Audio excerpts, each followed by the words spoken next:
تو اس وقت جو جنگ ہوئی ہے، جنگ کے بعد ایران اس جنگ کو تو جیت چکا ہے، عملی طور پہ ہر لحاظ سے اس جنگ کو جیت چکا ہے۔ تو میرے حساب سے ایران کو ابھی مذاکرات کر کے اس بحثہ کو، جو پاگل بحثہ اوپن ہے جو چل رہا ہے، اس کو سی آف کرنا چاہیے، تاکہ وہ جا کے کہیں اور کسی اور کام پہ لگ جائیں۔ اگر یہ سی آف نہیں کرتے ہیں، یہ مذاکرات نہیں ہوتے ہیں، تو پھر معاملات اور خراب ہو جائیں گے۔ اس میں ساتھ ساتھ جو ایران کی دو حکومتیں ہیں، اس میں جو الیکٹڈ حکومت ہے وہ تو مانتی ہے کہ مذاکرات ہونے چاہیے، ان کو نقصان کا اندیشہ ہے کہ نقصان ہمارا بہت زیادہ ہونے والا ہے اور ہو بھی چکا ہے۔ اس کے ساتھ ساتھ جو پاسداران ہیں، پاسداران کے پاس پاور زیادہ ہیں اور زیادہ اور آ گئے ہیں، کیونکہ 15 لاکھ سے زیادہ پاسداران ہیں، مجتبیٰ خامنہ ای صاحب ان کو لیڈ کر رہے ہیں۔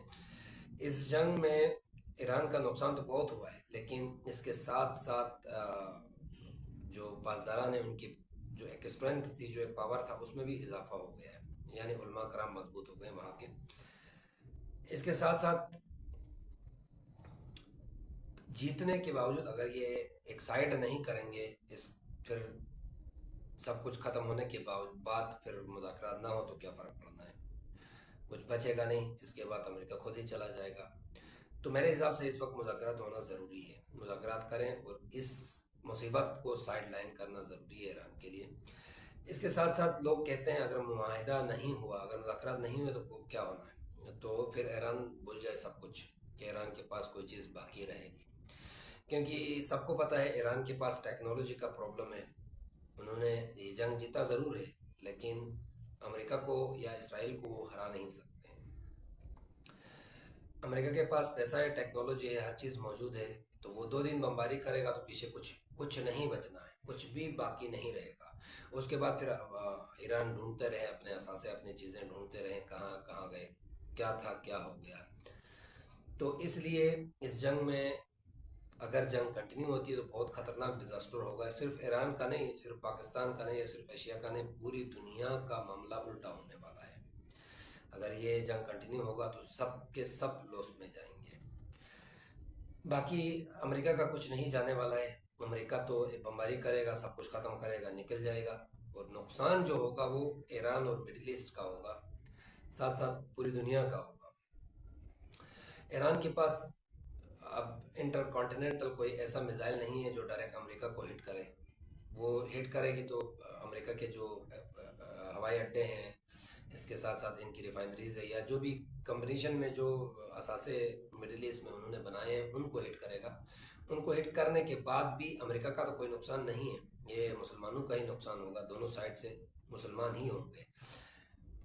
تو ابھی جو جنگ ہوئی ہے اس میں انہوں نے کنٹینیوٹی مڈل ایسٹ کی جو اثاثے تھے ان پہ ایران نے رکھا ہے، ان پہ متواتر حملے کیے ہیں، لیکن پاکستان کی کمال کی وجہ سے مڈل ایسٹ کا کوئی بھی ایک ملک پلٹ کر ان پر ایک میزائل فائر نہیں کیا ہے۔ یہ سب سے بڑی کمال ہے پاکستان کی، جو انہوں نے مڈل ایسٹ کے مسلمانوں کو روک کے رکھا ہے کہ بھائی آپ لوگ اگر پلٹ کے وار کریں گے تو پھر اسرائیل کا جو ایک موٹف ہے، اسرائیل کا ایک مقصد ہے، وہ پورا ہو جائے گا کہ وہ مسلمانوں کو آپس میں لڑا کے اپنا ایک مفاد لینا چاہتا ہے۔ تو آپ لوگ پلٹ کے وار نہ کریں، اس وقت ان کی مجبوری ہے یہ، اور کہیں تو ہٹ نہیں کر سکتے ہیں، اس لیے ان کے امریکن کے ہوائی اڈے ہیں یا ان کے اثاثے جو ہیں ان پہ ہٹ کریں گے۔ تو اس وقت تک تو پاکستان نے روک کے رکھا ہے مڈل ایسٹ کو، پلٹ کے کوئی وار نہیں ہوا۔ اگر ابھی یہ جنگ اگر دوبارہ ہوتا ہے، دوبارہ ہوگا، تو ظاہر بات ہے امریکہ پرانی والی کنڈیشن پہ جنگ نہیں لڑے گا، وہ بغیر گیپ کے بمباری کرے گا اور خطرناک قسم کے میزائل اور بڑے بڑے بم مارے گا، تو وہ ایران کے پاس پیچھے کچھ نہیں بچے گا۔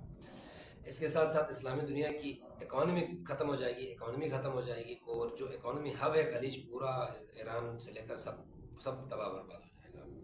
پھر مسلمانوں کے پاس پیچھے رکھنے کے لیے کوئی چیز باقی نہیں رہے گی۔ تو اس وجہ سے اس جنگ سے نکلنا ضروری ہے۔ اس وقت ایران جیت چکا ہے، بالکل جیت چکا ہے، لیکن اس وقت جنگ کو کنٹینیو کرنا ایران کے لیے بہت بڑا نقصان ہے، سب سے زیادہ نقصان ہے۔ جنگ جیتنے کے باوجود اگر کنٹینیو رکھے گا تو امریکہ کے پاس ہر چیز موجود ہے، ہر ریسورس موجود ہے، ہر فیسلٹی موجود ہے، تو وہ اس دفعہ زیادہ نقصان دے گا۔ اور حالیہ جو جنگ ہوئی اس میں بھی ایران کا بہت نقصان ہوا ہے۔ اسٹیمیٹ لگایا جا رہا ہے تقریباً $300 بلین کا نقصان ہوا ہے. ان کے اثاثے، ان کی انفراسٹرکچرز، ان کے روڈز، ان کی جو فیکٹریز تھی، ان کی جو پیٹرو کیمیکل فیکٹریز تھی، ان کی جو آئل کے فیکٹریز تھی، ریفائنریز تھی، سب کو ہٹ کیا ہے انہوں نے. کوئی ایسی چیز نہیں چھوڑی ہے جس پہ ہٹ نہ کیا ہو. 13,000 سے زائد ٹارگٹ وہ کیے ہیں انہوں نے، ٹارگٹس کیے ہیں، تو اس میں نقصان بہت زیادہ ہوا ہے. لیکن جنگ اس وقت ایران جیت چکا ہے، تو ایران کو چاہیے کہ وہ سائڈ لائن کر دے. اس کے ساتھ ساتھ امریکہ کے وائس اور پریزیڈنٹ کے جو وائس پریزیڈنٹ اور پریزیڈنٹ کی جو سیکیورٹی اور جتنے بھی سامان یوز ہونے تھے پاکستان میں اس مذاکرات کے لیے، تو وہ تو پہنچے ہوئے اسلام آباد. جے ڈی وینس بھی وہاں انتظار کر رہا تھا پچھلے 2 دنوں سے کہ ایران کی طرف سے کوئی رسپانس آئے گا تو وہ وہاں سے فلائی کرے گا، لیکن ابھی اسٹل وہاں رکا ہوا ہے. تو اگر یہ جنگ رکتی نہیں ہے، مذاکرات نہیں ہوتے، تو اس کا نتیجہ بہت خطرناک ہونا ہے. اور پاکستان کے لیے سب سے بڑا پریشان کن ہے. پاکستان نے اس مذاکرات کے لیے بہت ہی محنت کیا ہے، بہت ہی محنت کیا. میں آگے چل کے بتا دوں گا آپ کو کیا محنت کی ہے پاکستان نے، اور پاکستان کی عوام نے کیا محنت کی ہے، صبر کیا ہے، وہ میں سب آپ کو بتا دوں گا. اب ایک کنڈیشن یہ ہے کہ اگر جنگ کنٹینیو ہوتا ہے تو ایران کے پاس تو امریکہ کو مارنے کے لیے کچھ نہیں ہے، تو وہ پھر دوبارہ مڈل ایسٹ پہ حملے کرے گا. اگر سعودیہ قطر آس پاس کی جو ممالک ہیں ان پہ حملے کرتا ہے تو پھر پاکستان کو نیوٹرل رہنا مشکل ہوگا. پھر پاکستان کی بےزتی بہت ہو جائے گی، کیونکہ پاکستان نے اس جنگ میں مڈل ایسٹ سے کی طرف سے کوئی ایک میزائل ایران پہ فائر نہیں کروایا، روکا ہے کہ مسلمان آپس میں نہ لڑیں، روکا ہے. اب دوبارہ اگر یہ جنگ ہوتی ہے تو پھر مسئلہ تھوڑا سا الٹا ہوگا. اس کی وجہ یہ ہے کہ پھر پاکستان نیوٹرل نہیں رہ سکتا. پھر پاکستان کو جا کے سعودی کا ڈیفنس ہے جو پیکٹ ہوا ہے اس کے حساب سے ان کا ساتھ دینا پڑے گا. پھر اگر ایران سعودی پہ حملہ کرتا ہے تو ڈیفنس کے طور پہ پھر پاکستان کو ایران پر حملہ کرنا پڑے گا. اور ساتھ ساتھ ایک اور بھی کنڈیشن ہے، اب امریکہ سب کچھ مان رہا ہے، ایران نہیں مان رہا ہے، تو امریکہ پھر پاکستان سے یہ ڈیمانڈ کر سکتا ہے بھائی آپ اب نیوٹرل آپ نہیں رہ سکتے ہیں، آپ ہمارا ساتھ دیں. تو پھر پاکستان امریکہ کا بھی ساتھ دے سکتا ہے، کیونکہ کنڈیشن سچویشن ایسی بنتی جا رہی ہے. جو پاکستان نے ایفرٹ کیا ہے وہ ایفرٹ یہ ہے کہ پاکستان نے پچھلے 40 45 50 دنوں سے سب کچھ چھوڑ چھاڑ کے اس جنگ کی مذاکرات اور اس جنگ کو ختم کرانے کے پیچھے لگے ہوئے ہیں. پوری فارن منسٹری ہے، پوری پریزیڈنٹ کی جتنی کیبنٹ ہے، وہ پوری چیف آف آرمی اسٹاف جو ہے وہ سب اس جنگ کے پیچھے پڑے ہوئے ہیں کہ اس جنگ میں مذاکرات ہو. اور ایران کا جو لوس ہوا ہے وہ بہت ہوا ہے اور لوس نہیں ہونا چاہیے. اس کے ساتھ ساتھ لاسٹ ٹائم 7 دن اسلام آباد بند رہا، پوری اکانومکلی لوس ہے. بند ہونا، اسکول بند، کالج بند، کورٹ بند، سب کچھ بند، پورا لاک ڈاؤن تھا. لوگ پریشان، عوام نے بہت صبر کیا اس وجہ سے کہ ایرانی ہمارے بھائی ہیں، ایرانی ہمارے مسلمان بھائی ہیں، تو ان کے ساتھ جو برا ہو رہا ہے، اب ایک مذاکرات ہو رہے ہیں تو ہم صبر رکھیں گے. تو انہوں نے صبر کیا، انہوں نے برداشت کیا اس لاک ڈاؤن کو.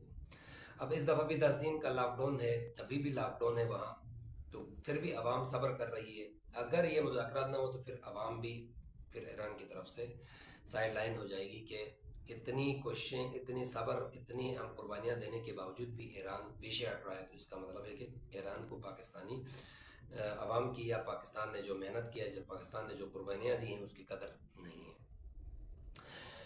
اس کے ساتھ ساتھ مڈل ایسٹ کو پاکستان نے روک کے رکھا تھا، اب اس دفعہ ہوگا تو پاسبلی پاکستان روک نہیں سکے گا، پاکستان پھر پیچھے ہٹے گا. لاسٹ ٹائم متواتر مڈل ایسٹ کے ہر جگہ پہ بمباری میزائل ایران نے داغے ہیں. امریکن ہوائی اڈے تھے، لیکن وہ ہے مڈل ایسٹ میں، تو دوست مڈل ایسٹ کا ہی ہے نا، امریکہ کا تو کچھ نہیں جانے والا. اس کے ساتھ ساتھ دونوں فرقین جو ہیں وہ بیانات دے رہے ہیں، چیزیں کر رہے ہیں، وہ اپنے عوام کو مطمئن کروا رہے ہیں. باقی ویسے کچھ نہیں ہے، ایگریمنٹ سائن ہونا تھا، باقی سب کچھ ڈیل فائنل تھا، ڈیل ہو چکا تھا. اب دیکھنا یہ ہے کہ آگے 2-3 دن یا 2-3 گھنٹے میں یا 1 گھنٹے میں بھی کچھ بھی سچویشن چینج ہو سکتی ہے، کوئی اس میں کنفرمیشن نہیں ہے. تو دیکھنا یہ ہے کہ اگلے 24 گھنٹے میں یا اگلے 2-4 دن میں یا اگلے 48-72 گھنٹے میں کیا نیو اپڈیٹس ہو رہی ہیں. ہماری ریکویسٹ آپ سے یہ ہے کہ اللہ تعالیٰ سے دعا کریں یہ مذاکرات ہو جائیں، اور ایران کا جو ایک نقصان ہونا ہے، یا ایران کا یا پوری دنیا کا جو نقصان ہونا ہے، اس سے وہ نکل آئیں. اس بحثہ کو فیس سیونگ دے دے، اس کو سی آف کرے، یہاں سے نکال دیں، تاکہ